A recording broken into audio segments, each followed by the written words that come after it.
Oke, bismillahirrahmanirrahim. Assalamualaikum warahmatullahi wabarakatuh. Bertemu kembali kita di mata kuliah analisis kelayakan usaha. Hari ini kita sudah masuk ke kuliah ke-10. Saya akan masuk materi terkait dengan aspek-aspek lain yang dibahas dalam analisis kelayakan usaha. Jadi, eh, kalau dengan Pak Mariadi, kita lebih banyak bicara tentang aspek finansial ya. Jadi hampir semuanya adalah aspek keuangan dan finansial.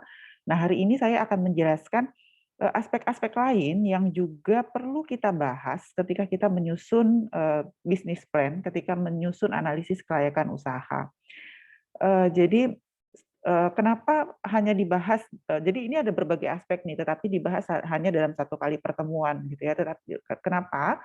Karena sebetulnya aspek-aspek yang saya akan jelaskan hari ini itu sudah pernah kita pelajari di pelajaran-pelajaran sebelumnya. Jadi mahasiswa sudah pernah dapat pemasaran agribisnis, sudah dapat dasar-dasar manajemen, kemudian sudah pernah mempelajari tentang manajemen produksi dalam agribisnis. Nah, hari ini ilmu yang diperoleh di mata kuliah tersebut akan menjadi dasar untuk menyusun aspek-aspek dalam analisis kelayakan usaha. Itulah yang menyebabkan kenapa mata kuliah Dasmen, manajemen produksi, kemudian manajemen SDM ya, kemudian ada lagi mata kuliah eh, analisis usaha tani itu diberikan sebelum mata kuliah ini disampaikan. Ya, jadi saya masuk dengan materi saya hari ini terkait dengan aspek kajian dalam analisis kelayakan agribisnis. Jadi kalau kita mau nyusun analisis kelayakan agribisnis, itu sebetulnya aspeknya tidak hanya aspek finansial dan keuangan yang dijelaskan oleh Pak Mariadi. Ini kenapa nih? Ya, tapi juga ada aspek-aspek lain yang mempengaruhi atau yang harus dipertimbangkan ketika kita menyusun analisis kelayakan bisnis. Aspek apa itu? Aspek pertama adalah aspek yuridis atau aspek hukum.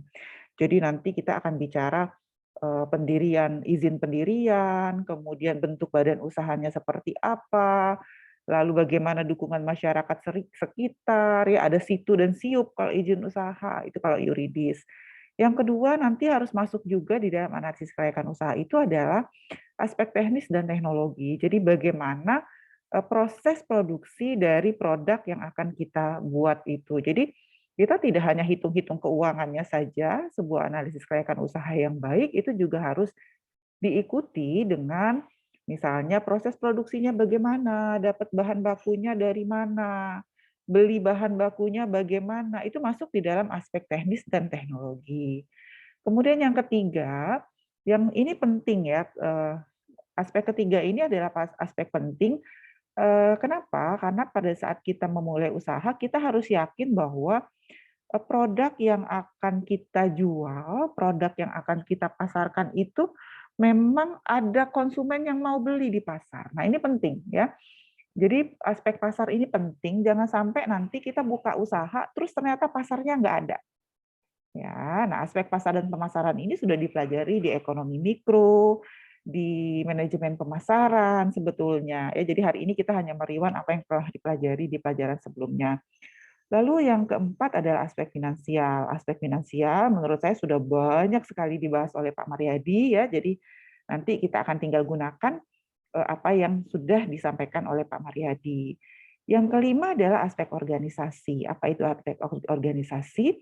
Aspek organisasi itu adalah aspek yang berkaitan dengan jumlah pekerjanya, jenis pekerjaannya, struktur organisasinya. Kalau di dalam dasar-dasar manajemen atau di dalam manajemen SDM itu ada job description-nya. Itu adanya di aspek organisasi. Sehingga nanti kalau di aspek organisasi itu kita akan bisa hitung jumlah misalnya nih jumlah direkturnya berapa orang, gajinya berapa. Jumlah pekerja bulanannya berapa orang, gajinya berapa. Jumlah pekerja hariannya berapa orang, gajinya berapa. Nah, kira-kira gitu. Jadi kalau sudah bisa menyusun aspek organisasi, sudah selesai menyusun aspek organisasi, baru menyusun aspek finansial, kira-kira gitu. Ya, yang keenam adalah aspek persaingan atau sosial ekonomi. Aspek persaingan ini kadang-kadang masuk ke dalam aspek pemasaran. Jadi ketika kita bicara pasar dan pemasaran, terkadang kita juga sudah bicara tentang persaingan. Persaingan itu maksudnya ketika kita memutuskan untuk masuk ke pasar, ada nggak sih produsen lain yang menjadi pesaing kita yang sudah menghasilkan produk yang kira-kira sama. Jadi pesaing, jadi peta pesaing. Kalau ternyata sudah ada produsen yang lebih dulu menghasilkan produk kita itu, mereka memproduksinya berapa banyak. Nah, itu perlu. Jadi jangan sampai nanti ternyata produknya tuh sudah terlalu banyak di pasar, kemudian kita menghasilkan produk yang sama. Bisa ikutin sampai sini? Nah, peta persaingan ini nanti akan menentukan jumlah produk atau kapasitas produksi kita itu berapa. Ya, jadi jumlah produksi kita berapa, itu nanti akhirnya efeknya ke finansial. Nah, kira-kira gitu. Jadi nanti aspek organisasi ketika kita sudah tahu berapa pekerjanya itu akan mempengaruhi aspek finansial. Aspek persaingan, kalau kita tahu lawan pesaing itu menghasilkan berapa, maka nanti kita bisa tahu jumlah produksi kita, maka nanti efeknya juga ke finansial. Aspek yuridis tadi ya saya belum sampaikan, aspek yuridis biaya pengurusan izin, biaya pendirian usaha itu juga nanti akan berdampak kepada aspek finansial. Ya, aspek teknologis ini juga sama, berapa bahan bakunya yang kita pakai, berapa biaya beli bahan baku, bahan tambahan, mungkin di sini perlu listrik, air, ya, kemudian proses pemasaran, maka dia nanti juga efeknya ke finansial. Aspek pasar dan pemasaran juga sama, jadi kita mau pasarkan kemana, bentuknya seperti apa, harganya berapa, itu nanti dampaknya juga ke finansial. Ya, jadi ujungnya finansial. Itulah yang menyebabkan kenapa aspek finansial itu sampai dibahas setengah semester. Karena nanti semua aspek lain itu nanti akan berdampak kepada aspek finansial. Atau dengan kata lain, kita tidak bisa menghitung aspek finansial kalau aspek-aspek lain belum selesai kita bahas. Lalu ada lagi yang terakhir adalah aspek ekonomi. Nah, ini aspek ekonomi ini adalah aspek yang terkait dengan dampak proyek itu terhadap masyarakat sekitar, terhadap daerah, terhadap nasional, itu adalah aspek ekonomi. Bisa ikutin sampai sini? Nah, aspek ekonomi terkadang dibahas terpisah dengan analisis finansial. Jadi, kalau aspek yuridis, teknis, teknologis, pasar pemasaran, organisasi, dan sosial ekonomi, itu biasanya akan masuk ke dalam analisis finansial. Jadi, kalau kita bicara analisis finansial, itu akan masuk aspek yuridis, teknis teknologis, pemasaran, organisasi, dan sosial ekonomi. Tapi terkadang ketika kita bicara aspek finansial, kita tidak bicara aspek ekonomi. Jadi aspek ekonomi itu baru bisa dihitung setelah seluruh aspeknya selesai. Bisa ikutin. Tetapi kalau aspek finansial itu bisa dihitung tanpa aspek ekonomi. Tetapi aspek ekonomi itu baru bisa dihitung kalau aspek finansial selesai. Kira-kira gitu. Ya, jadi kalau aspek finansial bisa dihitung tanpa aspek ekonomi, tetapi aspek ekonomi itu nggak bisa dihitung kalau aspek finansial belum selesai. Jadi kalau kita mau lihat dampak proyek itu terhadap masyarakat sekitar, terhadap perekonomian daerah, terhadap perekonomian nasional, kita harus selesai dulu menghitung aspek-aspek lain termasuk aspek finansial. Tapi kalau cuma pengen tahu keuntungan keuntungan proyek, ini kan kalau aspek finansial itu kita hanya bicara keuntungan proyek terhadap investor, terhadap pemilik usaha, itu cukup dengan aspek yuridis, teknis teknologi, pasar pemasaran, sosial ekonomi, dan organisasional. Bisa ikutin sampai sini? Bisa? Nah, kita bahas yang pertama yaitu aspek yuridis. Jadi saya sudah sampaikan apa sih yang dimuat dalam aspek yuridis. Aspek yuridis itu memuat pelaku usahanya siapa sih gitu ya. Jadi pelakunya siapa sih? Pelaku itu nanti terkait dengan bentuk badan usahanya apa, identitas pengelola bisnisnya siapa. Jadi nanti kan di akhir di 5 pertemuan terakhir kita akan melaksanakan presentasi ya untuk mahasiswa mengemukakan, mempresentasikan ide bisnis atau rencana bisnisnya. Nah, nanti identitas pengelola usahanya itu bisa dari mahasiswa, misalnya direkturnya Amanullah, manajer produksinya Ida, misalnya, manajer keuangannya Safa Dinda Umara. Nah, itu identitas pengelola. Kemudian bisnis yang dijalankan tuh apa? Wah, bisnisnya mau apa nih? Mau bikin mie green mie misalnya, mie hijau gitu ya. Waktu lokasi pelaksanaan juga disampaikan, izin usahanya, dan mungkin ada dukungan pemerintah dan masyarakat setempat.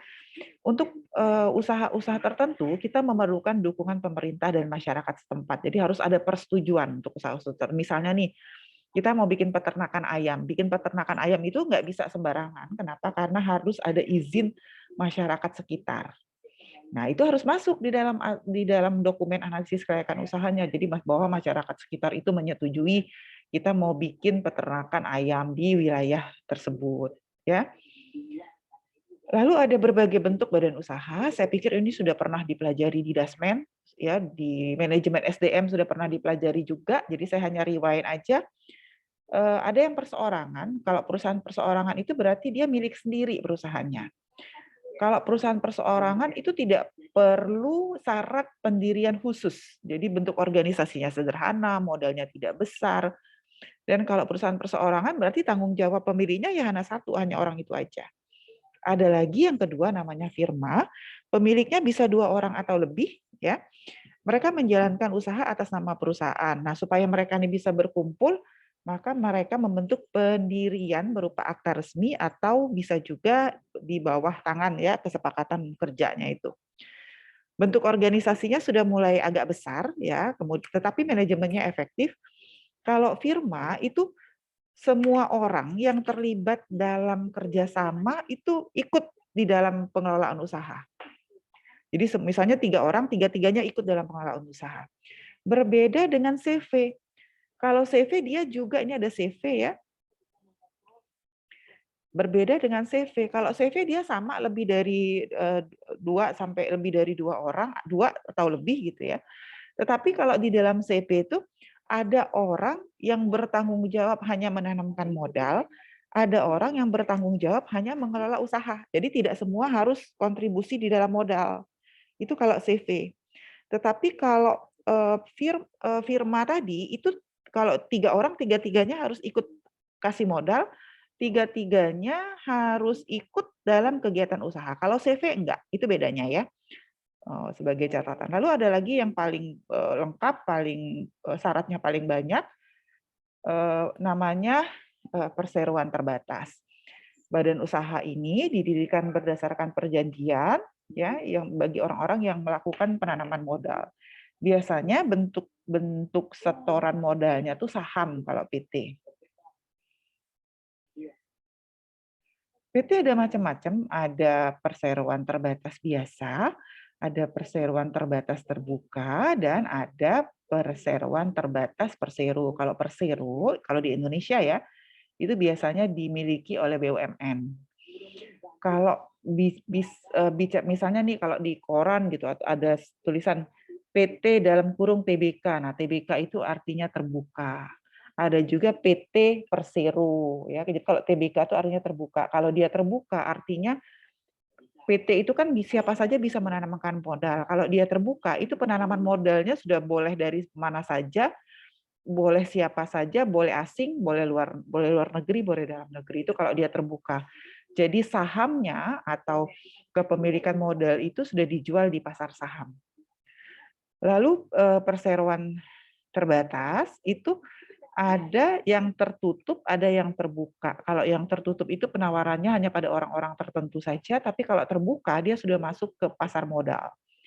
Jadi sahamnya sudah masuk ke pasar modal. Itu namanya terbuka. Nah, ini kalau ada di ujungnya TBK ya, PT TBK itu artinya terbuka. Artinya sahamnya sudah masuk ke pasar modal. Enggak usah. Oke, ada lagi perusahaan negara. Perusahaan negara itu berarti dia punya negara dan didirikan dengan undang-undang. Jadi kalau perusahaan negara itu didirikan dengan undang-undang, biasanya pimpinannya dipimpin dan diangkat oleh pemerintah. Di Indonesia itu ada 3 jenis perusahaan negara, ada Perjan. Perjan itu kepanjangan dari perusahaan jawatan, ada Perum, itu kepanjangan dari perusahaan umum, dan ada persero. Ya, ada persero.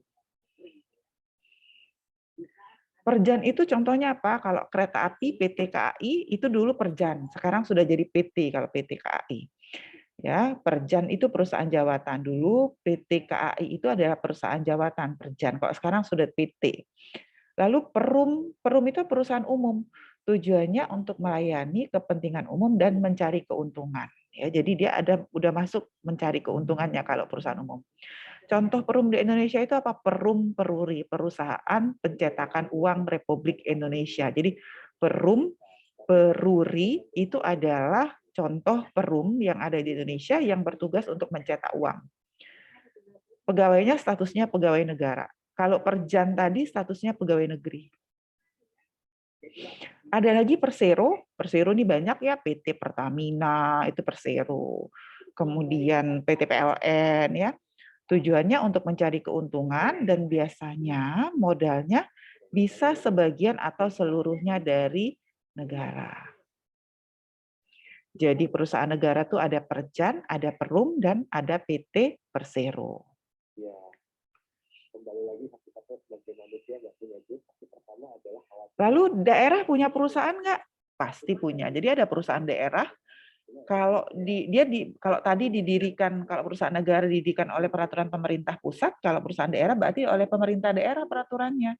Kalau di Palembang contohnya ada PT Prodeksim. Nah, ya kalau misalnya di KFC Demang Debar Daun itu ada pengisian pompa bensin. Nah, itu milik pemerintah Provinsi Sumatera Selatan namanya Prodeksim. PD perusahaan daerah. Lalu ada lagi yayasan. Yayasan itu badan usaha yang tidak mencari keuntungan tetapi tujuannya untuk sosial. Jadi misalnya untuk menampung anak yatim, kemudian untuk duafa, untuk manula dan sebagainya. Dan yang terakhir bentuk badan usaha adalah koperasi. Pendirian koperasi ada aturan ya, pendirian koperasi, jadi kita ikut pada aturan pendirian koperasi. Aspek kedua adalah aspek teknis dan teknologi. Ya. Tadi saya sampaikan aspek teknis dan teknologi itu bicara tentang bagaimana proses produksi dari usaha kita itu dijalankan. Ya, jadi bagaimana proses produksi. Jadi jangan sampai nanti kita memulai usaha terus kita sendiri tidak paham bagaimana proses produksinya. Jadi misalnya nih kita harus tahu kebutuhan lahan, kebutuhan peralatan, perlu mesin berapa banyak, itu dari sisi investasinya ya. Kita juga perlu bahan baku, perlu tahu proses dapetin bahan bakunya bagaimana, proses pengadaan, cara bayarnya bagaimana, kita juga harus tahu. Sudah beli alat, investasi alat sudah, bahan baku ada, apa yang harus kita pahami selanjutnya? Bagaimana proses produksinya. Ya, kalau mau bikin keripik pisang, usaha keripik pisang misalnya ya, itu pertama kali pisangnya misalnya pisangnya disuplai dari Lampung, kita udah tahu belinya sebulan sekali misalnya. Proses produksinya pisangnya direndam dulu, kemudian diiris, digoreng, dibumbui dan sebagainya, itu kita harus paham. Lalu yang ketiga, aspek teknis yang harus kita pahami adalah jumlah tenaga kerja di pabrik itu perlunya berapa. Nanti ini nyambung ke aspek manajemen dan organisasi juga. Kita perlu berapa tenaga kerja sih untuk menghasilkan kapasitas produksi kita itu. Kalau kita misalnya perlu pabrik yang besar, maka kita juga perlu tata letak mesin dan alat. Dan yang terakhir adalah terkait dengan atribut produk. Atribut produk itu apa sih? Misalnya bentuk produknya, kemasannya, keamanan pangannya kalau dia produk pangan. Jadi expired date-nya kapan ya gitu, jadi perlu menjadi pertimbangan dari sisi aspek teknis. Sampai sini ada yang ingin ditanyakan, silahkan. Ada? Ini sama ya penjelasannya ya. Oke. Ada yang mau ditanyakan? Kita sudah selesaikan 2 aspek, silahkan. Ibu Marilyn izin bertanya. Silakan. Berarti yang atribut itu lebih ke Hmm, arah packaging-nya, Bu, ya, tahap terakhirnya? Iya, tidak hanya packaging ya, eh, Mmm, terkait dengan bentuk produk, kemudian packaging-nya kayak apa, keamanan pangannya, kalau dia pangan ya, expired date-nya semua. Jadi tidak hanya packaging ya, jadi packaging hanya salah satunya. Ya, oke. terima kasih, Bu. Ya, ada lagi silakan. Kalau tidak ada, saya masuk dengan aspek pasar, analisis tentang karakteristik konsumen. Ini penting gitu ya. Jadi jangan sampai tadi saya sampaikan di awal, jangan sampai kita itu memulai usaha, terus ternyata nggak ada konsumen yang meminta. Ini penting gitu ya. Aspek pasar ini menjadi perhatian. Misalnya saya pernah sampaikan bahwa kenapa Unilever itu dari dulu gitu, dari kita kecil, dari saya kecil bahkan gitu ya, sampai sekarang tuh dia masih stabil stabil gitu ya. Kenapa? Karena PT Unilever itu secara kontinu melakukan analisis tentang aspek pasar, secara kontinu melakukan pemetaan terhadap keinginan konsumen itu apa. Makanya mereka stabil. Kenapa kemudian berdasarkan hasil aspek pasarnya Unilever harus repot-repot gitu ya, misalnya nih pasta gigi. Pasta gigi itu fungsinya sama ya sebetulnya kalau menurut kita orang awam gitu. Tapi kenapa sih kok Unilever itu repot banget gitu? Mau yang pasta giginya tuh aroma buah, ada yang aroma mint, ada yang apa macam-macam lah pokoknya, ada yang untuk gigi apa, untuk gigi memutihkan, untuk apa segala macam lah pokoknya macam. Kenapa sih harus repot itu gitu? Termasuk juga ukuran, ada yang kecil, ada yang besar gitu kan. Kenapa? Karena mau menangkap selera konsumen. Ya, jadi analisis aspek pasar itu penting karena kita akan tahu bagaimana permintaan penawaran produknya. Jadi dengan analisis aspek pasar kita tahu konsumen tuh sebetulnya masih mau nggak sih dengan produk sejenis. Penawaran produknya berapa banyak sih? Nah, kira-kira gitu. Perkembangan harga ke depannya itu bakal naik atau turun. Nah, itu yang akan kita bahas dalam aspek pasar. Karakteristik konsumennya kayak apa sih? Ini mau buat apa? Oh, ini ternyata susu misalnya. Kalau zaman dulu susu tuh ya sudah susu gitu aja. Sekarang kan ada susu bayi, ada susu manula gitu ya. Untuk bayi aja yang umur 1 tahun, 2 tahun, 3 tahun, 4 tahun, 5 tahun. Repot ya sebetulnya kalau dari sisi kita. Tapi kenapa dilakukan? Karena mau menangkap semua karakteristik konsumen. Ya, dengan analisis aspek pasar kita tahu jumlah konsumen yang mau beli itu berapa sih. Dengan analisis aspek pasar, kita akan tahu ada nggak sih kebijakan pemerintah terkait usaha kita itu. Kira-kira gitu. Lalu dengan kondisi pasar tadi kita bisa melakukan estimasi perubahan permintaan penawaran ke depan. Jadi harapan kita sebetulnya kalau kita mau bikin usaha A itu artinya masih ada pasar ya, masih ada pasar yang terbentuk. Jadi kalau kita mau bikin usaha A ya, artinya di pasar itu misalnya demand-nya hanya 200. Demand-nya 200. Supply pesaing kita itu hanya 100. Masih ada nggak target pasar kalau kayak gini? Coba Amanullah. Demand-nya 200, supply pesaing 100. Masih ada nggak potensi pasarnya kira-kira? Amanullah, silakan. Gimana Bu tadi Bu? Kalau demand di pasarnya 200, permintaannya 200, supply pesaing kita 100. Masih ada nggak potensi pasar bagi kita untuk membuka usaha yang sama? Kecil Bu, pesaingnya banyak gitu Bu. Pesaingnya banyak. Pesaing itu diwakili oleh dia atau S? F Bu. Apa? Apa?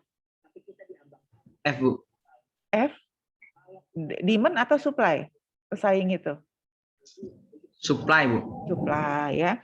Jadi supply. Kalau Safa gimana Safa? Ini masih ada potensi pasar nggak kita untuk buka usaha A ini? Usahanya usaha A. Demand-nya 200, supply-nya 100. Gimana Safa? Silakan. Peluangnya kecil, Bu.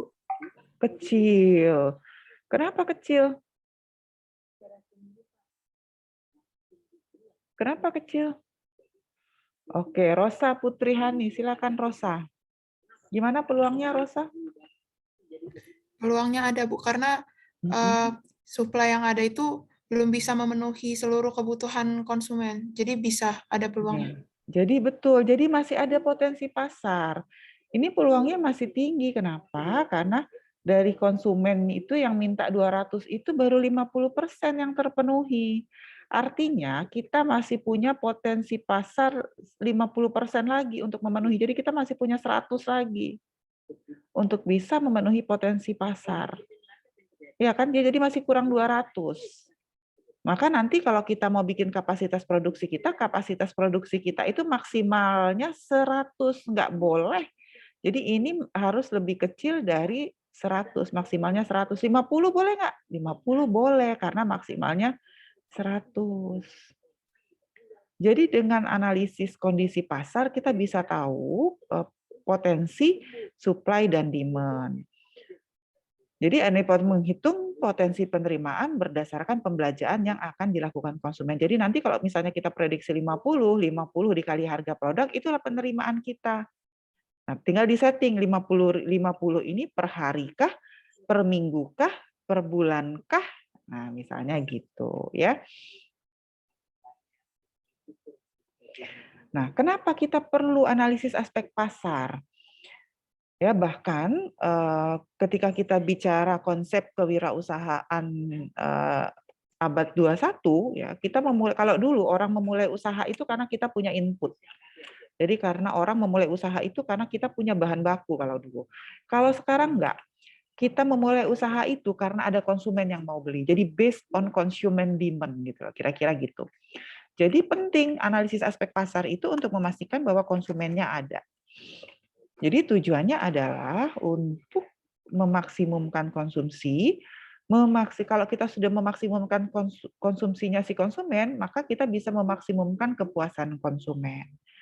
Kemudian kalau kita kayak Unilever tadi saya sampaikan, sabun aja itu ada berbagai macam jenis sabun. Pasta gigi ada berbagai macam jenis pasta gigi. Sampo berbagai macam sampo gitu ya. Kadang-kadang kita sendiri bingung kalau mau beli. Sama-sama Unilever. Tujuannya apa? Tujuannya untuk memaksimumkan pilihan. Ya, yang keempat adalah memaksimumkan mutu produk. Ini dari sisi konsumen, ya. Ini dari sisi konsumen nih. Dari sisi produsen bagaimana? Dari sisi produsen kalau kita sudah menyelesaikan 1 sampai 4, kita bisa meningkatkan penjualan barang dan jasa dari sisi produsen. Penjualan kita naik karena kita bisa menguasai konsumen. Jadi kalau ini dari sisi keuntungan dari sisi demand, ini keuntungan dari sisi supply. Kalau kita sudah menguasai demand, menguasai konsumen, kita bisa menguasai pasar, bisa ngadepin pesaing. Ya, kalau kita bisa menguasai konsumen, kita bisa memenuhi kebutuhan konsumen dan memenuhi keinginan mereka atas produk yang mereka inginkan. Itulah kalau di perusahaan-perusahaan besar, mereka biasanya ada badan lead bank yang bertujuan untuk melakukan survei terhadap selera konsumen itu secara kontinu. Nah, ini adalah terkait dengan daur hidup produk. Jadi betul bahwa ketika kita memulai usaha, nggak mungkin produk kita itu langsung dikenal gitu kan. Jadi pertama kali ketika kita masuk ke pasar, memulai usaha, sampaikan bahwa produk kita tuh masih introduction. Pada fase introduction ini apa sih yang diperlukan produk? Biasanya strateginya strategi harga, ini strategi harga sama strategi promosi pada saat introduction, pada saat kenalin produk. Jadi biasanya kalau ada produk baru tuh strategi promosinya beli 1 dapat 1. Nah, sering banget gitu. Atau promosi nanti ada di koran, ada di televisi itu luar biasa iklannya. Yang kedua, kalau produknya sudah mulai dikenal, dia udah mulai growth, tumbuh. Kalau udah mulai tumbuh, strategi pemasarannya apa? Perluas wilayah pasar, place distribution-nya. Kalau ketiga mature nih, kalau yang sudah masuk fase ketiga sudah aman, nggak usah ngapa-ngapain. Tetapi ketika sudah maturity, kita akan masuk fase yang agak berbahaya, yaitu decline. Jadi di fase decline ini, disinilah kita ya sebaiknya pada fase mature kita sudah melakukan survei konsumen ke depan maunya apa supaya nggak sempat decline gitu loh. Tetapi kalau dia decline, strategi yang harus kita lakukan adalah produk. Jadi dia diversifikasi produk, produknya didiversifikasi, dimacem-macemin, kira-kira gitu kalau diversifikasi, dibikin beragam. Supaya nanti ketika dia sudah decline, dia naik lagi. Nah, jadi ketika dia new product masuk, kemudian grow, mature, dia nggak jadi decline. Ketika kita melakukan diversifikasi produk, kurvanya jadi nggak ke bawah, tapi dari sini terus naik lagi ke atas, karena di sini sudah hadir produk baru kan. Gitu. Bisa ikutin sampai sini?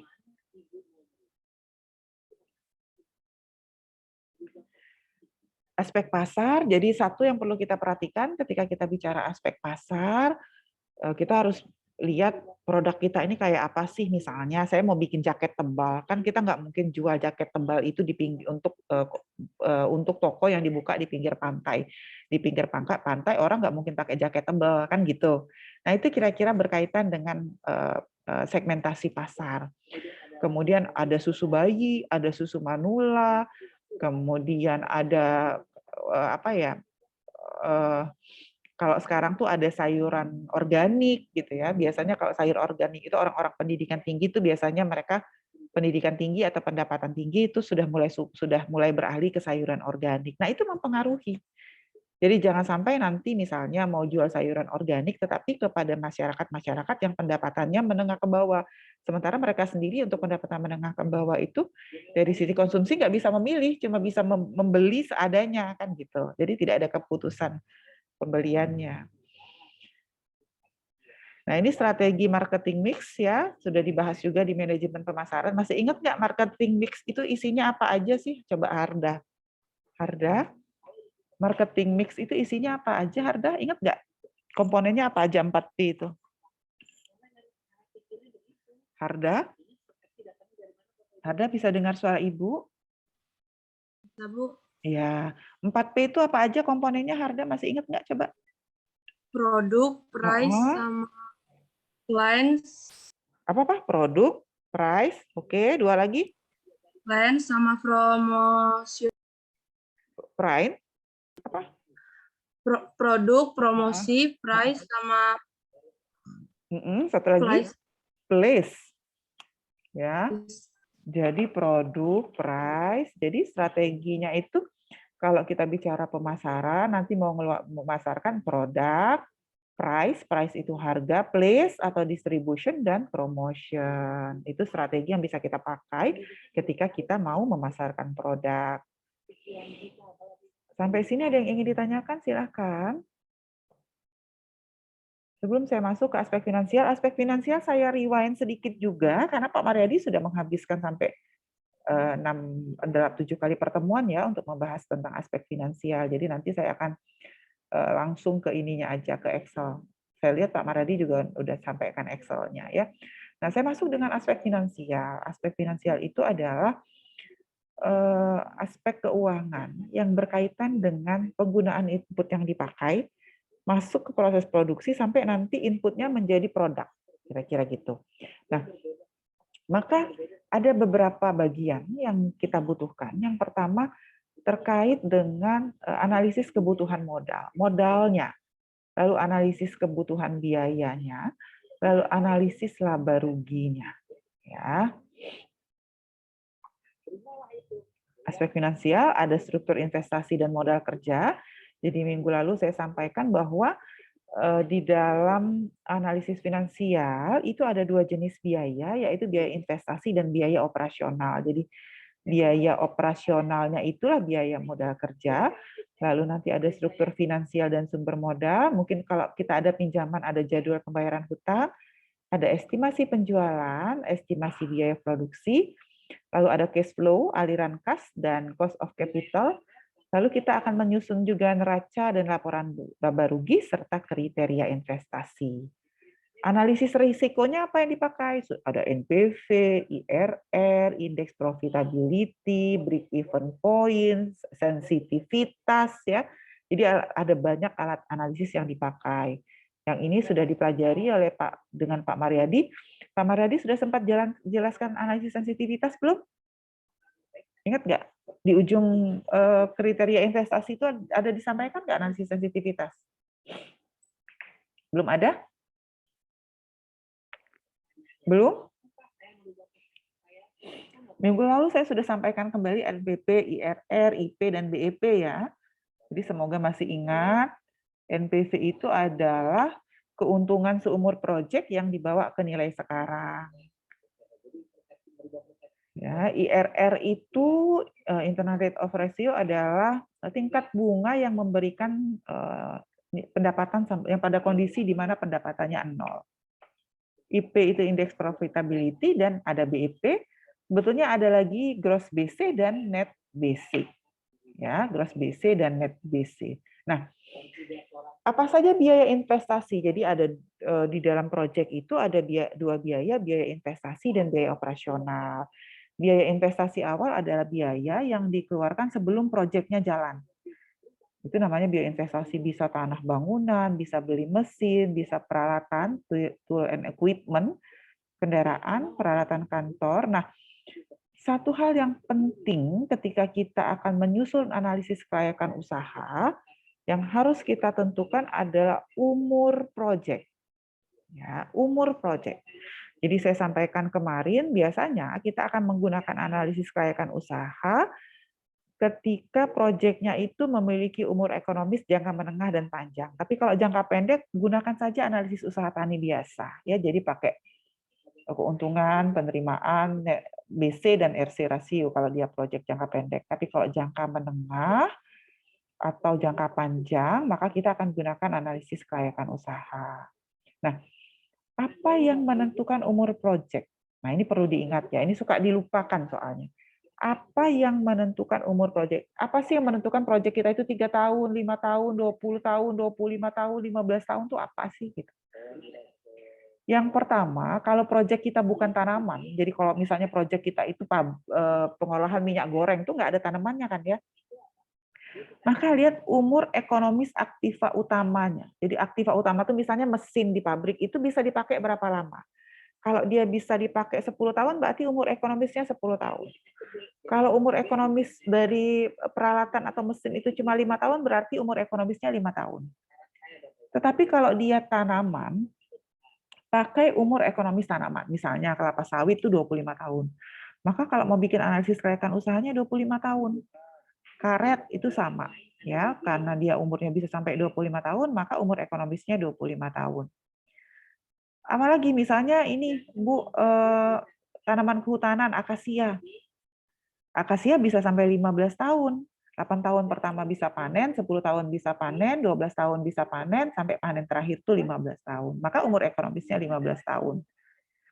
Bu, kalau usaha empek-empek, Bu, gimana, Bu? Gitu kan kiranya ya. Ya, kalau empek-empek kan mungkin ada alat giling empek-empeknya dan sebagainya, itu mungkin bisa dipakai 5 tahun, maka bisa umur ekonomisnya 5 tahun, atau 3 tahun aja, Bu, karena dipakai tiap hari gitu ya, 3 tahun. Bisa ngikutin sampai sini? Bisa? Bisa, Bu. Bisa ya? Ada yang mau tanya? Silakan. Nugrah? Jadi kalau tanaman yang menentukan umur ekonomisnya apa? Kalau proyeknya itu mau bikin perkebunan gitu, Nugrah? Kalau untuk perkebunan ini Bu, apa namanya, umur tanamannya Bu. Umur tanaman ya. Kalau kerupuk kemplang tuh pakai apa, Nanda, kira-kira Nanda? Nanda Bahari, silakan. Pakai alat penggilingnya Bu, berapa lama bisa bertahan Bu? Nah, gitu ya. Oke, Hanifudin bisa dengar saya, Hanif? Bisa Bu. Ya, Hanif, kalau proyek-proyek jangka pendek perlu nggak dihitung pakai NPV IRR, Hanif?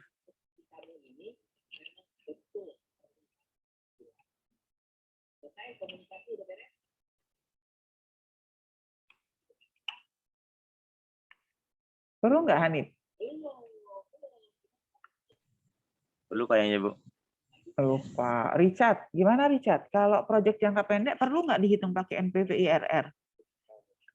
Nggak perlu. Kenapa? Kenapa nggak perlu, Richard? Silakan. Cukup pakai BC dan RC, Pak. Iya.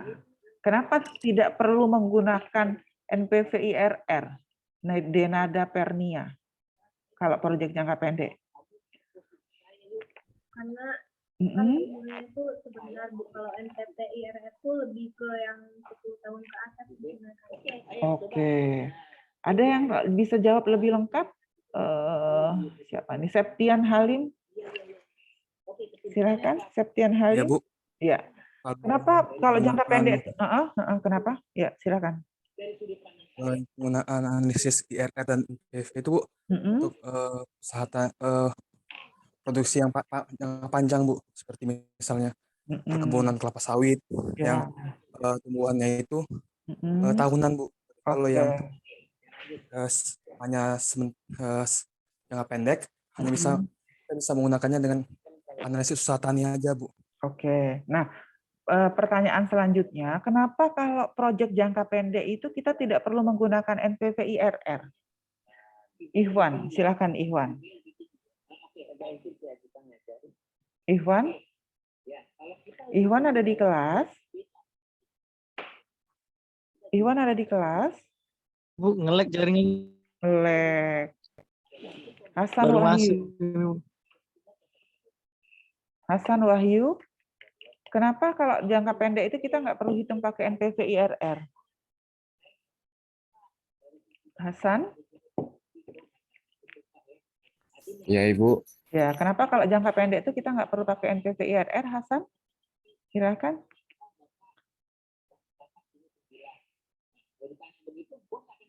Silakan Hasan. Hasan bisa dengar saya ya? Ayo, Hasan silakan Hasan. ya Bu, bisa Bu. Coba. Kenapa kalau jangka pendek kita tidak perlu menggunakan NPV IRR dalam perhitungannya?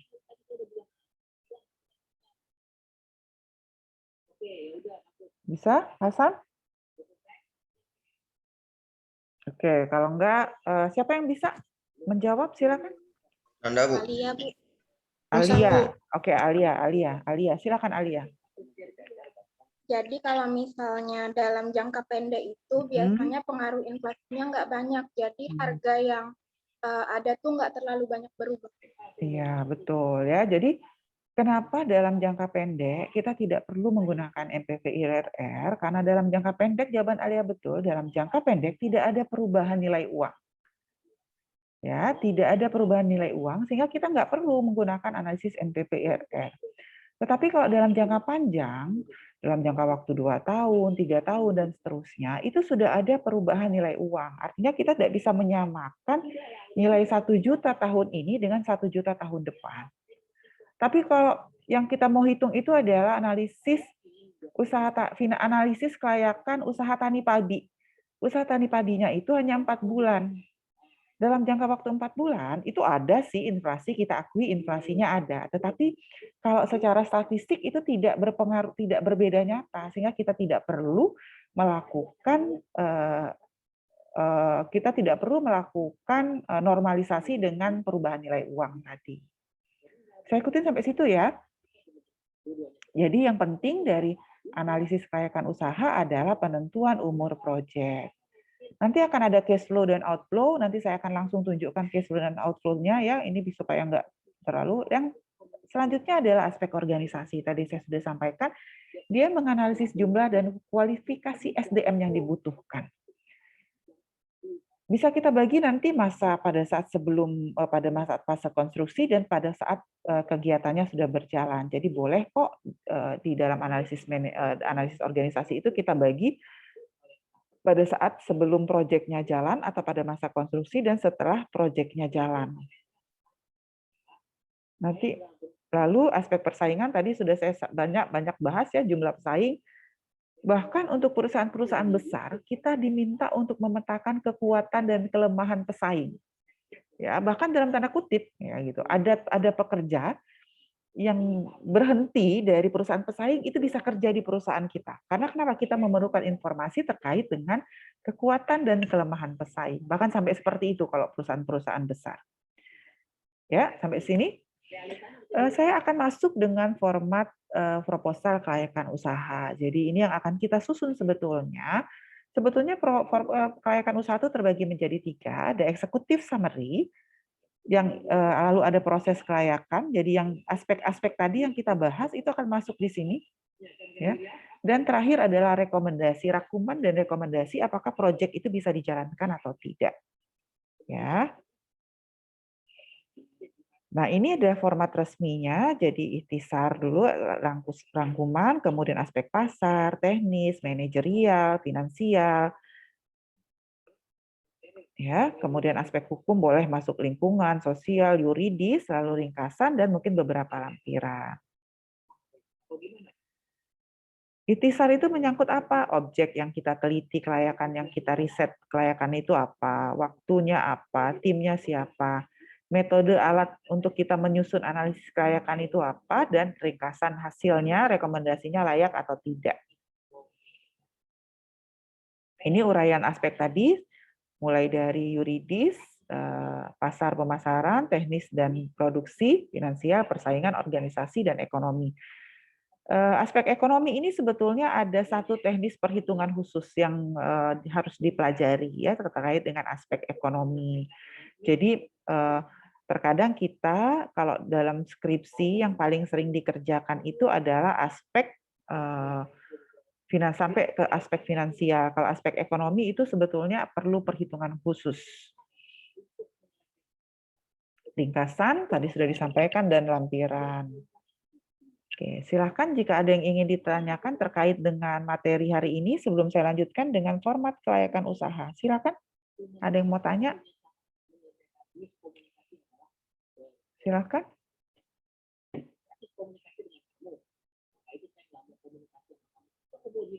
Silakan.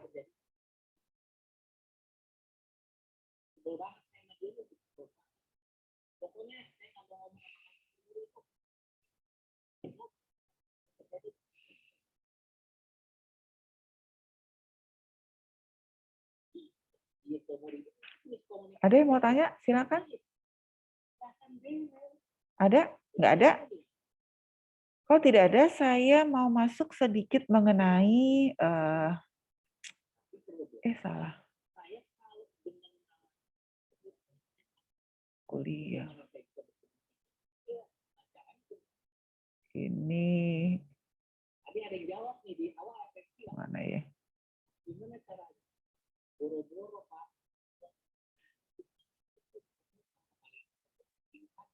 Nah, ini format kelayakan usaha yang akan kita buat, ya. Boleh dicicil mulai hari ini. Sebetulnya yang kemarin sudah sempat ngumpul belum ya sama saya? Sebentar ya, saya cek dulu. Sudah ya, saya cek dulu ya. Sudah, Bu.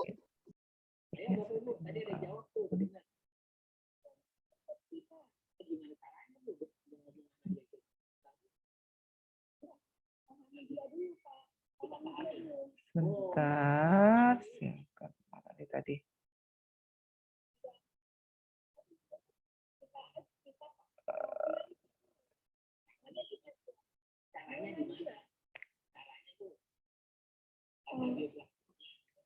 Mana ya tadi? Siapa tadi namanya yang ini saya? PJ kelasnya? Denada. Sebentar. Nah, ini soalnya banyak banget yang kontak pagi ini. Nah, ini Denada. Sebentar. Denada udah kirim ke Ibu ya? Atau belum? Denada. Rasa. Oh, oke, di RAR ya. Sip, sebentar.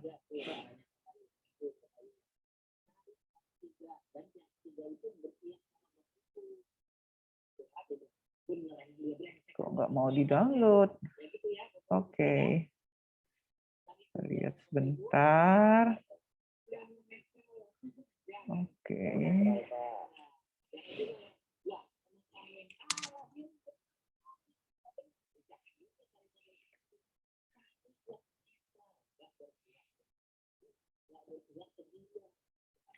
Kelompok 1, sebentar, mana nih? Share screen, kelompok 1. Nah, ini analisis nilai tambah bayam sebagai bahan baku keripik bayam. Aduh, ini sebetulnya sebagai bisnis awal nggak apa-apa gitu sebetulnya ya. Tetapi saya tuh lebih menyarankan, maksud saya gini, bisa nggak kita bikin, kan kalau di mata kuliah KWU juga udah bikin seperti ini. Jadi kalau keripik bayam, keripik pisang gitu ya, itu dikerjakan ketika mata kuliah KWU. Jadi kalau sekarang tolong bebannya dinaikin dikit. Misalnya nih mau bikin usaha kerupuk kemplang atau pembuatan apa nih yang kira-kira lebih inilah, jangan keripik bayam gitu loh. Bisa ikutin sampai sini? Ya, kelompok 2. Kelompok 2 itu tutup dulu. Pabrik. Kelompok 2, kelayakan usaha. Nah, ini boleh nih, kelayakan usaha pabrik sawit. Nah, pabrik sawit ya. Nah, ini saya tunjukkan kelompok 2, oke. Tetapi hati-hati dengan kelompok 2. Jadi kalau kita menyusun, ini kan ada nama nih, ada merek nih. Nih kan ya. Kalau kita dalam konteks pembelajaran saat ini, kita menyusun analisis kelayakan usaha itu kegiatannya sebetulnya belum jalan. Jadi seolah-olah kita mau bikin pabrik kelapa sawit. Ini apa nih? Dia ngolah CPO mengolah TBS menjadi CPO ya. Coba kelompok Mutiara, Karina, Adelia, Amanula. Mohon maaf Bu. Ya. Yang untuk sejahtera tani itu memang kemarin kan masih bingung apa ini batas judulnya mau usaha pabrik saja atau PT Sejahtera Tani. Nah, jadi kami buat sendiri gitu Bu, PT Sejahtera Tani. Memang niat kami ingin di daerah Musirawas Utara itu mendirikan pabrik gitu Bu. Oh, oke. Jadi dia TBS menjadi CPO ya berarti ya? Halo? Amanullah? Iya Bu. Oke, ya, berarti nama perusahaannya PT Sejahtera Tani kalau gitu ya berarti. Oke. Iya Bu, rencananya gitu Bu. Oke. Berarti oke ya nomor kelompok 2. Kelompok 3. Kelompok 3 apa nih? Selada hidroponik Sumatera. Nah, ini juga saya agak bingung juga sebetulnya. Kalau mau hidroponik silahkan, tetapi jangan dibatasi dengan selada. Ya, jadi supaya nanti ada variasi produk. Masa sih hanya selada saja kalau kita mau menjalankan produk hidroponiknya. Jadi silahkan, tetapi nanti akan ada beberapa jenis produk yang dihasilkan, tidak hanya selada, tapi tanaman hidroponik gitu, atau judulnya adalah sayuran hidroponik, berbagai macam jenis sayur. Bisa ikutin sampai sini? Kelompok 3, Sela. Bisa Bu. Ya. Kelompok 4. Cabai organik. Nah, ini gimana nih cabai organik?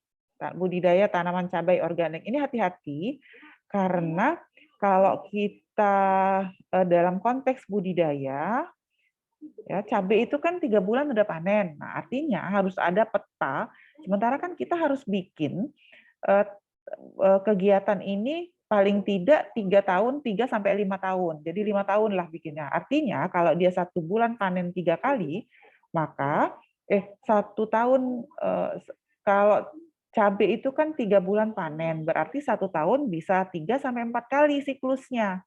Bisa ikutin nggak sampai sini? Kelompok Harda Kinanti? Ya, bisa Bu. Bisa ya, jadi nanti hati-hati dalam menghitung, karena cabai itu 1 tahun bisa anggaplah misalnya 1 tahun tuh 3 kali tanam, 1 kali berah, karena itu harus istirahat dulu lahannya kan, jadi 3 bulan istirahat, 9 bulan tanam, 3 bulan istirahat, terus tanam lagi. Nah, kemudian hati-hati, berarti dalam 1 tahun itu ada 3 kali penggunaan input variabel. Bisa ikutin sampai sini? Ya, tergantung nanti luas lahannya berapa. Ya, untuk tanaman. Kemudian hati-hati dengan kata organik. Ini mau organiknya kayak apa? Itu juga harus digarisbawahi. Jenis cabainya apa? Ya, jenis cabai, tanaman organiknya apa gitu ya. Bisa ya kelompok 4? Oh, ternyata banyak kelompoknya. Kelompok 5. Nah, ini kelompok 5 mungkin diganti aja ya. Jangan pengolahan kopi menjadi kopi bubuk tuh saya gimana ya? Belum melihat sesuatu yang gimana gitu. Bisa ikutin, kecuali kalau misalnya kopi bubuknya itu dikasih varian apa, oke gitu ya. Tetapi kalau hanya mengolah dari kopi biji menjadi kopi bubuk, itu kita belum melihat ide usahanya apa. Kan kalau kita memulai usaha itu harus ada gagasan usaha yang memang kinclong gitu, yang bisa membuat produk kita berbeda dengan produk yang lain. Jadi kelompok 1, kelompok 4 ya, yang sampai saat ini tolong diganti. Kelompok 5 salah. Ya, kenapa? Kelompok 5 udah ada ini, Bu. Kami udah ada cadangan untuk penggantinya, Bu. Karena Ya, kami apa? juga udah ragu yang kopi, Bu. Ya, apa Eh, jadinya penggantinya? Sudah ada? Udah ada, Bu, Ya. mengolah kentang menjadi mie, Bu. Oke, silahkan kalau mau mengolah kentang menjadi mie ya. Oke, pengolahan tanaman obat. Oke ya, jadi silahkan kalau untuk itu, nggak apa-apa, buatlah. Kemudian kelompok 6, industri pengolahan tanaman obat sehat bersama Mahdi ini maksudnya apa nih? Kayak apa nih usahanya? Silakan kelompok 6 diklarifikasi. Kelompok 6? Izin menjawab, Bu. Ya, silakan.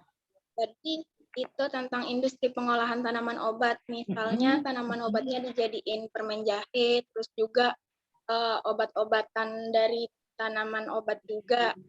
Nah, untuk sehat bersama Mahdi itu nama dari produknya, Bu, nama dari usahanya. Oke. Sekarang gini, yang hati-hati gitu, jangan sampai nanti kita kebingungan untuk menghitung output. Nah, ini harus jelas dulu produknya apa. Jadi misalnya nih, kan ada input mau menghasilkan produk tanaman obatnya itu nanti ada berapa macam? 1 macam, 2 macam, 3 macam, atau hanya permen jahenya saja? Gimana tuh kira-kira? Kemungkinan lebih dari 2 macam. Jadi ada berbagai macam produk, berarti produknya ada 3 macam. Kemudian berarti ada berbagai macam input, berarti ada input untuk A, ada input untuk B, ada input untuk C, gitu ya nanti menghitungnya. Betul? Oke, udah silahkan ya. Tapi harus jelas ya turunan produknya tuh apa gitu. Ya. Kemudian hati-hati dengan proses produksi. Kalau dia ada 3 macam produk, ya kalau dia berarti nanti 3 kali proses produksi kan harus diceritakan di proses produksi, di aspek produksinya. Ya, Mualia, oke? Dan kawan-kawan? Oke. Lalu kelompok 7, agropochip. Ini gimana nih agro menjadi tentang. Oke. Agropochip gimana nih? Kelompok 7? Itu lebih ke perusahaan keripik kentang gitu, Bu. Nah, untuk Agripochips itu nama produknya. Terus nanti kemasannya kayak apa? Sudah terbayang kalau dia ini? Belum didiskusikan, tapi mungkin nanti didiskusikan sama Ya, teman-teman yang karena lain. nanti kalau dia dalam tanda kutip usaha kan berarti kita perlu mesin pemotong, mesin pengering, mesin penggoreng, kan gitu ya. Sehingga kapasitas, lalu input kentangnya dari mana, bisa ikutin? Bahan penolongnya apa, minyak, dan sebagainya. Bisa ikutin? Oke ya? Bisa. Makasih, Bu.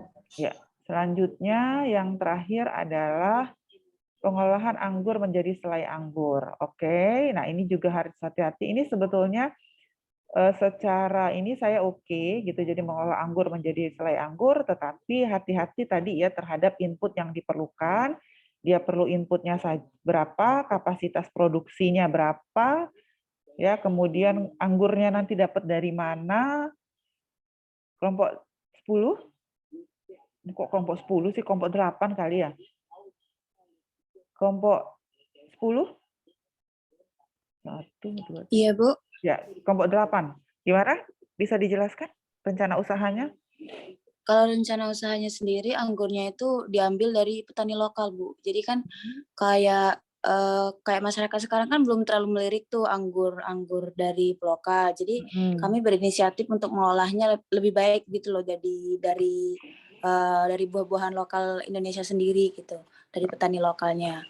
Sedangkan untuk produksinya nanti kapasitasnya mungkin sebesar perusahaan juga, Bu. Ya, bukan ini ya, maksudnya perusahaan agribisnis ya maksudnya.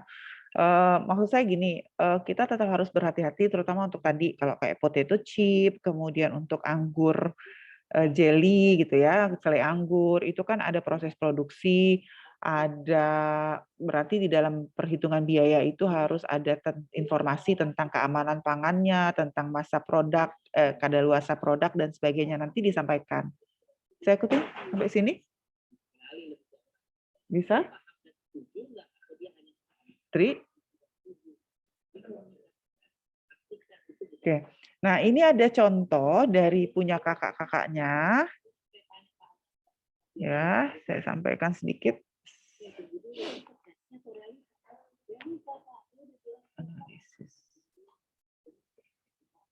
contoh tugas Aqua yang ditugaskan, yang dikerjakan oleh kakak-kakaknya tahun yang lalu. Kelihatan nggak? Belum? Dragon. Belum, Bu. Belum ya? Belum, Bu. Bentar ya. Oke, berarti saya tutup dulu. Ini sekarang kelihatan? Nah, ini kelihatan? Kelihatan. Oke, nah ini adalah analisis kekayaan usaha. Nanti dia dibentuk, ini untuk file presentasi ya, tapi nanti ada dalam bentuk dokumennya juga. Nanti bisa di-download yang dokumennya, contoh dokumennya ada di e-learning ya. Ini analisis kekayaan usaha Dragon Tin. Jadi ini kakak-kakaknya bikin lipstick dari buah naga. Ya, sejarah di awal itu disampaikan, tempat usaha, visi misi, aspek pasar ya. Target pasarnya siapa saja, positioningnya bagaimana, ya? Belum Kenapa? buka filenya dulu. Belum kebuka filenya? Oke. Ya, Bu. Sebentar. Kenapa belum kebuka ya?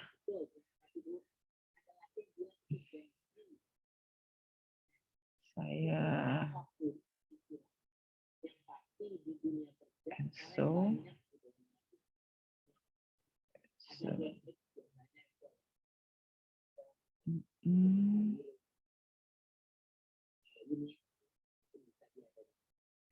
Oke, kita coba ya.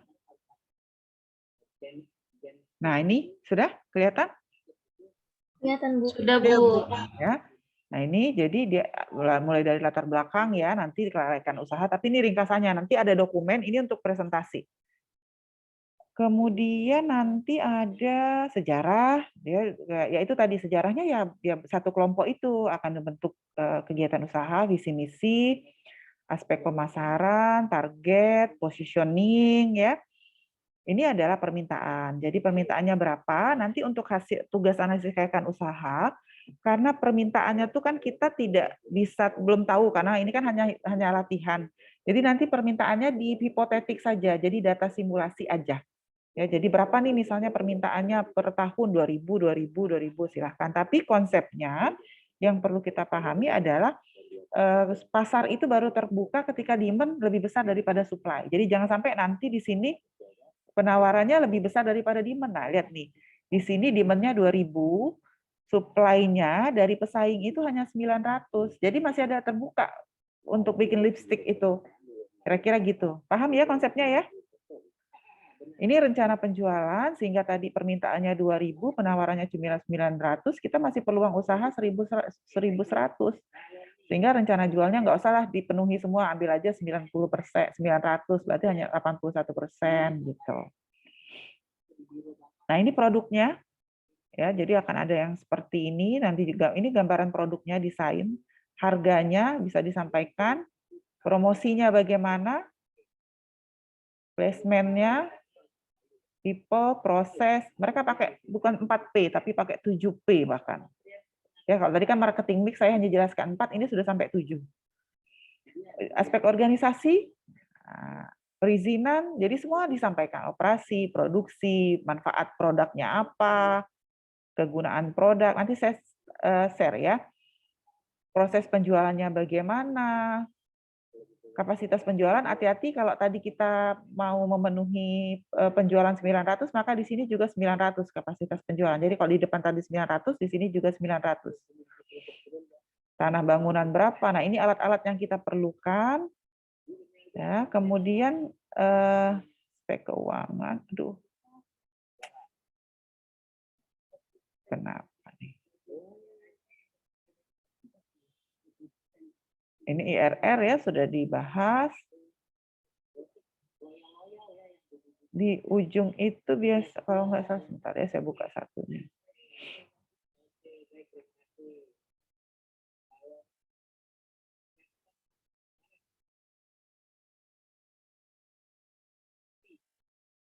Stop here, saya share screen kembali. Nah, ini ininya, dokumennya. Nah, jadi disampaikan nanti misalnya nih media promosinya pakai apa? Mereka pakai IG, pakai Facebook, misalnya gitu. Boleh juga pakai marketplace, ya. Jadi ada berbagai macam ininya. Nah ini ketika cerita tentang proses produksi dia, ini proses produksi dipotong, dihaluskan, ya, tabung steril, disteril, ini packagingnya, ini cara penjualan. Jadi seperti itu yang akan kita kerjakan, ya. Jadi silahkan disepakati betul. Ini kebutuhan modal. Ini sebetulnya nanti ada Excel-nya ya. Sampai sini silahkan jika ada yang ingin ditanyakan. Formatnya itu ada di kuliah minggu depan. Jadi silahkan untuk minggu ini tugasnya adalah membuat aspek pertama adalah aspek, saya share ya, tugas sampai untuk minggu depan itu. Nah ini cover ya, jadi gambarnya menaik, logo, pendahuluan, sejarah, visi misi ya, ada yang sudah. Aspek pasar tadi saya sudah sampaikan untuk tugas minggu depan, rencana penjualan, strategi.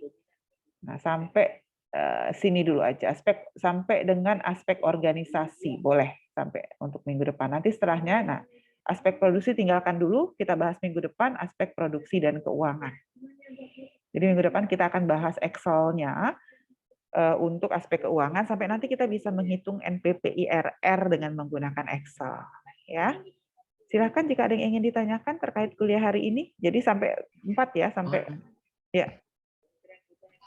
Mohon maaf, Bu. Tidak kelihatan juga. Bukan, Bu. Terkait tugas kelompok ini, Bu. Nah, kalau seandainya kami ini, Bu, masih ada opsi lain nih di usaha. Ini siapa boleh nih? ganti nggak, Bu? Kita kira-kira, Bu? Kelompok berapa ini?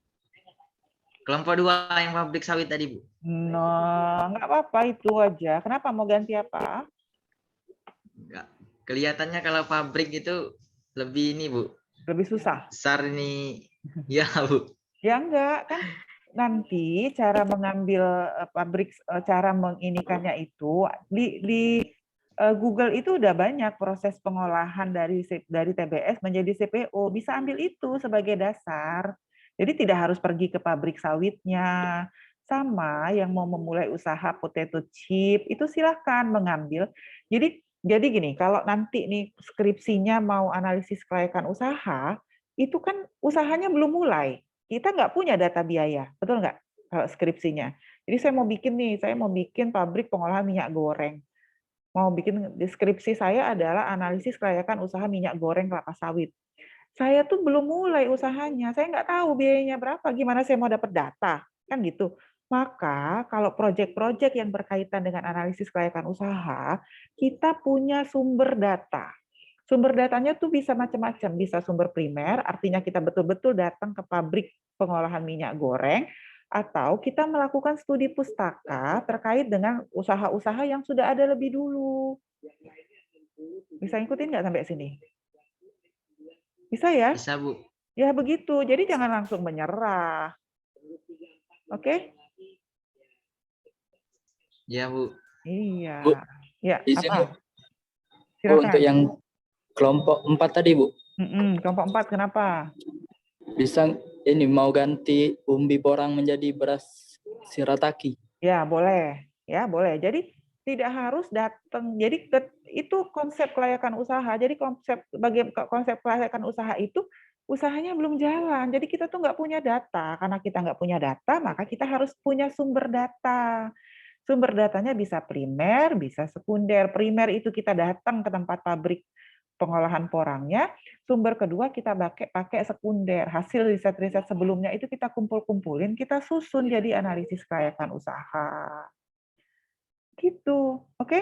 Nah tadi kalau yang porang, kemudian minyak kelapa sawit tadi, itu bisa dimasukkan untuk PMN. Maksud saya begitu sebetulnya, Mas PMW gitu. Jadi ada hasil sebetulnya begitu. Kalau mau. Oke, ada lagi? Mohon maaf, Bu, yang kelompok 1 tadi, Bu. Silakan. Keripik buah tapi pakai skala pabrik itu bisa nggak, Bu? Bu, keripik buah yang misalnya keripik kentang atau jambu. Keripik kentang tadi sama dengan yang tadi, jangan kalau kentang, Rosa. Bukan kentang, Bu. Ini Apa pik misalnya? jambu gitu atau apel. Oke, Skala ya. pabrik gitu, Bu. Ya, bukan skala pabrik ya. Maksud saya itu gini, artinya kita sudah membuatnya itu dalam bentuk agribisnis yang modern gitu ya. Yang pabrik nanti orang ngebayanginnya jadi besar gitu usahanya. Ya, jadi tadi kelompok 1 apa sih ininya, Rosa? Tadi keripik bayam. Oh iya, keripik bayam. Yes, sebetulnya gini, kalau toh mau membuat keripik, ya keripiknya tuh nggak cuma satu macam gitu loh maksud saya. Jadi bisa keripik bayam, jadi ada berbagai macam output yang bisa dihasilkan. Jadi ada packaging bayam, ada packaging labu, ada keripik labu, ada keripik apa yang masih jarang-jarang nih, ada keripik blewa, ada keripik apa, atau orang tuh sekarang bikin keju dari apa gitu. Nah, itu maksud saya seperti itu. Jadi datanya itu tidak harus data yang dari jadi Bu kadang-kadang mahasiswa suka takut membuat itu karena dia takut datanya nggak ada gitu. Padahal datanya itu bisa kita ambil dari sumber data sekunder. Itu maksudnya. Ya Rosa ya. Nanti minggu depan saya akan jelaskan analisis finansial untuk kegiatan usaha, untuk kelayakan usaha yang menghasilkan lebih dari satu jenis produk.